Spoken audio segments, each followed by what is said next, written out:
పుష్పాలను పూజించేది బతుకమ్మ పండుగని, పశువులను పూజించే జాతి ఒక్క తెలంగాణకు మాత్రమే సొంతమని బీఆర్ఎస్ మాజీ మంత్రి హరీష్ రావు అన్నారు. హైదరాబాద్లోని నారాయణగూడ సదర్ వేడుకలో ఆయన పాల్గొని మాట్లాడారు. యాదవ్ సోదర సోదరీమణులకు సదర్ శుభాకాంక్షలు తెలిపారు.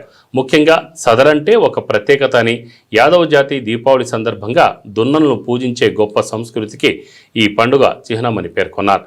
దీపావళి అంటేనే మహాలక్ష్మి, లక్ష్మీదేవతకు పూజిస్తామని, యాదవులకు లక్ష్మి అంటే పాలు అని తెలిపారు. మరి ఆ పాలను ఇచ్చినటువంటి పాడి వంటి దున్నలను పూజించేటువంటి గొప్ప సంస్కృతి మన హైదరాబాద్కు మాత్రమే దక్కిందని కొనియాడారు. అధికారికంగా జరిపిస్తామని మాటకే పరిమితమైంది తప్ప ఏ ఒక్క చిన్న ఏర్పాటు కూడా చేయలేదు. పోయిన సంవత్సరం చేయలేదు, ఈ సంవత్సరం కూడా చేయలేదు. ఇలా నిర్వాహకులను అడిగితే వాళ్ళే చెప్తారు.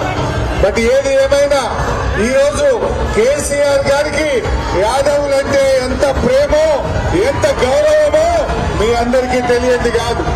కేసీఆర్ గారి ప్రభుత్వంలో మంత్రులుగా ఉన్నారు, 4 ఎమ్మెల్యేలు ఉన్నారు, రాజ్యసభ సభ్యులు ఉన్నారు, శాసన మండలిలో ఉన్నారు, కార్పొరేషన్ చైర్మన్లు ఉన్నారు.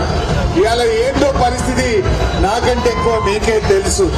ముఖ్యంగా యాదవ జాతి గొప్పతనాన్ని అసెంబ్లీలో ఒక ముఖ్యమంత్రిగా కేసీఆర్ గారు ఎంత గొప్పగా చెప్పారో కూడా మీరందరూ కూడా తెలుసు.